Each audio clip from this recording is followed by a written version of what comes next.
ప్రభుత్వాలు వస్తుంటాయి పోతుంటాయి కానీ దశాబ్దాలుగా ఆయా శాఖల్లో ఉండే అధికారుల పరిస్థితులు అంచనా వేయలేరా? సంబంధిత శాఖల ఉన్నతాధికారులకు లేదా మంత్రులకు ముందుగానే ప్రమాద హెచ్చరికలపై సమాచారం ఇవ్వాలి కదా. సరే, వరద విషయంలో వైఫల్యం స్పష్టంగానే ఉంది. పోనీ సహాయక చర్యల్లో అయినా బాధితులకు అందుబాటులో ఉన్నారా అంటే ఇక్కడ కూడా అధికారుల అలసత్వం కనిపిస్తుందని బాధితులు వాపోతున్నారు. ఇంతకీ ఈ విపత్తు నుండి నేర్చుకోవాల్సిన పాఠాలేంటి?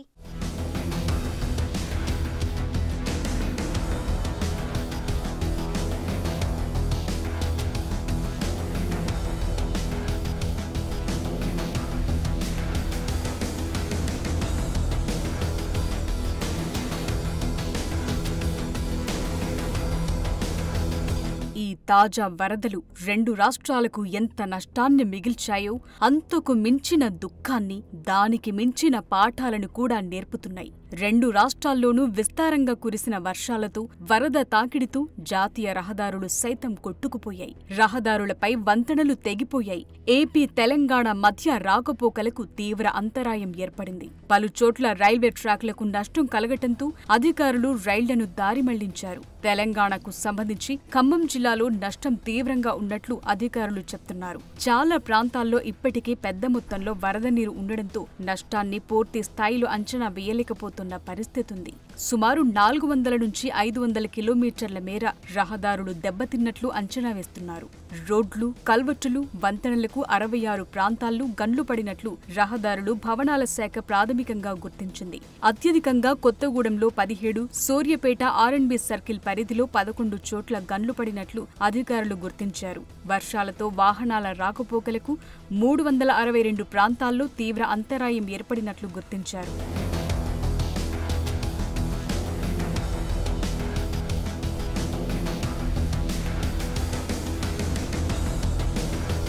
భారీ వర్షాలు, వరదల కారణంగా ఆంధ్రప్రదేశ్లో దాదాపు 4.5 లక్షల మంది ప్రభావితమయ్యారు. 166 సహాయక శిబిరాలు ఏర్పాటు చేసి 30,000 మందికి పైగా బాధితులను సురక్షిత ప్రాంతాలకు తరలించారు. ఏపీలో 111,259 హెక్టార్లలో వ్యవసాయ పంటలు, 7,360 హెక్టార్లలో హార్టికల్చర్ పంటలు దెబ్బతిన్నాయి. పెద్ద ఎత్తున రోడ్లు ధ్వంసమయ్యాయి. అయితే ఇలాంటి పరిస్థితుల మధ్య కూడా బాధితులకు సహాయం సరిగ్గా అందట్లేదని ఆరోపణలు వస్తున్నాయి.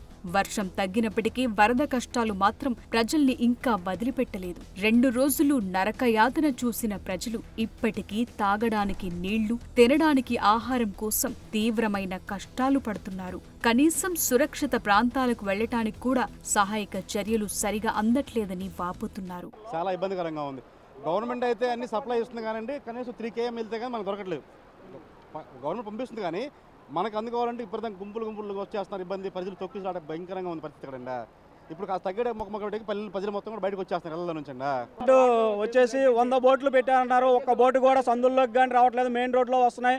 వచ్చిన ఫుడ్ అంతా కూడా అక్కడ మొత్తం చాలా వరకు వేస్ట్గా పడేస్తున్నారు. జనాలకైతే చేరట్లేదు సార్, జనాలకు చేరట్లేదు. జనాలందరూ కూడా బయటకు రావాల్సి వచ్చిన పరిస్థితి అయింది. 9 లైన్ల పసిపిల్లలతో 9 లైన్ తోటవారి వీధి పిల్లలు కూడా మంచి నీళ్ళు లేవు, ఏమి ఏడుతున్నారండి. చంటి పిల్లలతో తొందరగా వెళ్ళండి. ఫుడ్ లేదు, వాటర్ లేదు, ఏమి లేవు సార్ మాకు. ఈవెన్ ఎన్ని అడుగులు ఉందండి లోపలికి? దగ్గర 7 అడుగులు వాటర్ ఉందండి. 7 అడుగులు వాటర్ ఉందండి. ఇక్కడ స్త్రీలు ఉన్నారండి, ప్రెగ్నెంట్ లేడీస్ ఉన్నారు, ఎవ్వరు పట్టించుకోవట్లేదండి. ఒక్క బోటు కూడా రాలేదండి. 3 రోజులు అవుతుంది, ఇంతవరకు సింగిల్ బోటు కూడా పంపించలేదు. అంటే ఓన్లీ స్లమ్ను మాత్రమే చూస్తారంటే మిగిలిన వాళ్ళు చూడరా? వాళ్ళు మనుషులు కాదు అసలు, వాళ్ళని పట్టించుకోరా? ఎంత అపార్ట్మెంట్లో వాళ్ళే NDRF వాళ్ళు 10 మంది ఎక్కి పడవల్లో తిరుగుతారు తప్ప 2-3 తెస్తున్నారు. తినడానికి తిండి లేదు, తాగడానికి నీళ్లు లేవు, ఏమీ లేవు.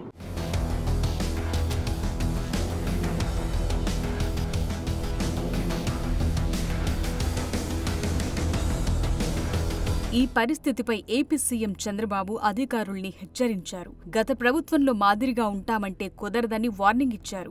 మొద్దు నిద్ర వీడాలన్నారు. అధికారుల పనితీరు ప్రభుత్వానికి మంచి పేరు తెచ్చేలా ఉండాలన్నారు. పరిస్థితిని అంచనా వేయలేకపోయారు సరే, కనీసం సహాయక చర్యల్లో అయినా నిబద్ధతను చూపించమని అధికారుల తీరుపై అసహనం వ్యక్తం చేశారు. బుడమేరు ముంపు ప్రాంతాల్లో డ్యూటీలో ఉన్న అధికారుల తీరును ఎప్పటికప్పుడు మంత్రులు పర్యవేక్షించాలని కోరారు. కాగా కొంతమంది అధికారులు కావాలనే సహాయక చర్యలకు ఆటంకం కల్పిస్తున్నారని సీఎంకు ఫిర్యాదులు వెళ్లే పరిస్థితికి అధికారులు చేరుకున్నారు. అయితే ఎవరు డ్యూటీలో ఉండగా సహాయక చర్యల్లో జాప్యం జరుగుతుందో వారిపై సీఎం చంద్రబాబు నివేదిక కోరినట్లు తెలుస్తోంది. ఈ క్రమంలో జక్కంపూడిలో ఒక అధికారిని సస్పెండ్ చేయగా మంత్రుల్ని సైతం ఉపేక్షించేది లేదంటూ సీఎం చంద్రబాబు ఆగ్రహం వ్యక్తం చేశారు. మొత్తం వ్యవస్థ పెరాలసిస్ వచ్చింది. 5 సంవత్సరాలు పనిచేయడం మానేశారు. నేను ఇంకా ఏం చేయాలో నాకు కూడా తెలియని పరిస్థితికి వచ్చా ఇప్పుడు. అందుకే ఇప్పుడు ఒక ఆఫీసర్ సస్పెండ్ చేశారు. జక్కంపూడిలో ఒక ఆఫీసరు సరిగా తీసుకపోతే మార్నింగ్ అప్పుడే సస్పెన్షన్ అయింది. ఎక్స్ప్లెనేషన్ కాల్ ఫార్ చేశాను. ఇంకెవరిని నేను ఉపేక్షించను. మంత్రులు కూడా సరిగా చేసిన పని చేయకపోతే వాళ్ళ పైన కూడా చర్యలు తీసుకుంటా. ఎవరైనా నాకు అవసరం.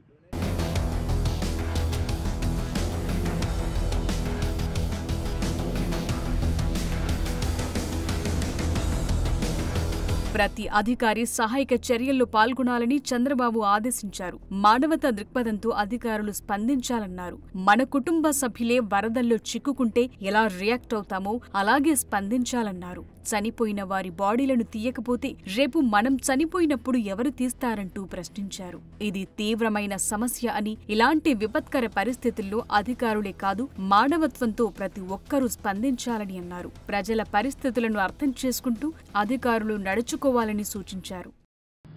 ఈ కష్టకాలం ఉన్నప్పుడు మనందరి మీద ఒక గురుతరమైన బాధ్యత ఉంది. మీరు ఆ పని చేయండి. నాకు రాత్రికి రేపు ఎల్లుండు 3 days మాత్రం రాజీ లేదు. 0 టాలరెన్స్. అందరం కలిసి పనిచేయాలి. ఎక్కడ కూడా ఏమాత్రం కూడా అశ్రద్ధ వహించడం, నిర్లక్ష్యంగా ఉండడం, కష్టాల్లో ఉండే వాళ్ళతో మాట్లాడే విధానం కూడా చాలా ఇంపార్టెంట్. ఒకసారి ఎమోషనల్గా మాట్లాడతారు, హిస్టీరిక్గా మాట్లాడతారు. ఎందుకంటే నిన్నటి నుంచి భోజనం లేదు, కళ్ళ ముందర పిల్లలకు భోజనం పెట్టలేకపోయారు, పేషెంట్లుగా ఉండే పేరెంట్స్ని చూసుకోలేకపోయారు. అవన్నీ చూసినప్పుడు ఎవరికైనా కోపం వస్తుంది, బీపీ పెరుగుతుంది, ఆవేశం వస్తుంది. అలాంటి సమయంలో మనం వాళ్ళని సముదాయించాలి, ఎప్పటికప్పుడు వాళ్ళకి గౌరవించాలి. వాళ్ళు గట్టిగా మాట్లాడినా మీరు వాళ్ళని ఏ విధంగా మెప్పించాలనో మెప్పించి మనం ఏం చేయాలో చేయాలని చెప్పి కూడా చాలా స్పష్టంగా చెప్పాను. మా వాళ్ళు కూడా చేస్తారని చెప్పి ఆశిస్తున్నా. నేను సర్వేలు కూడా కండక్ట్ చేసుకుంటున్నా.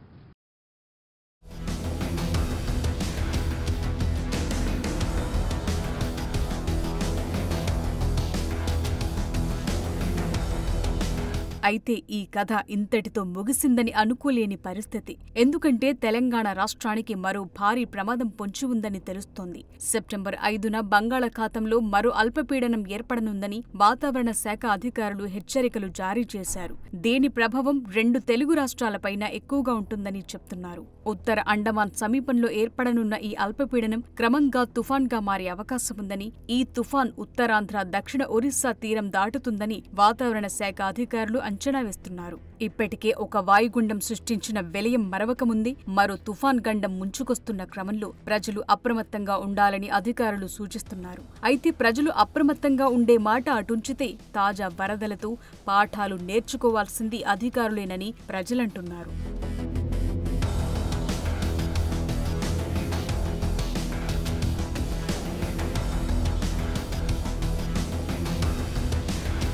భవిష్యత్తులో ఇంకెప్పుడు ఇలాంటి పరిస్థితులు తలెత్తకుండా చూడాల్సిన బాధ్యత ముఖ్యంగా అధికారులపైనే ఉంది. ప్రభుత్వం ఆదేశాలిచ్చేది ఆయా శాఖల అధికారులిచ్చే నివేదికలను బట్టే కాబట్టి ఇలాంటి పరిస్థితుల్లో అధికారులు ముందే మేల్కొనాల్సిన అవసరం ఉంది. వాతావరణ శాఖ హెచ్చరికలను పరిగణనలోకి తీసుకుంటూ ముందు జాగ్రత్త చర్యలు చేపట్టారు. రహదారుల పరిరక్షణ, రవాణా సౌకర్యాలు, చెరువుల పర్యవేక్షణ, నదీ ప్రవాహాల అంచనాల విషయంలో ఎలాంటి అలసత్వం వహించినా అది మరింత నష్టానికి దారితీసే పరిస్థితి ఉంటుందని అర్థం చేసుకోవాలి.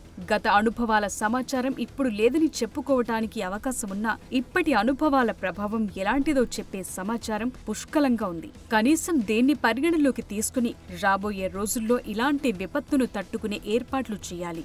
దీనికి ప్రతి అధికారి నిబద్ధతతో పనిచేయాలి.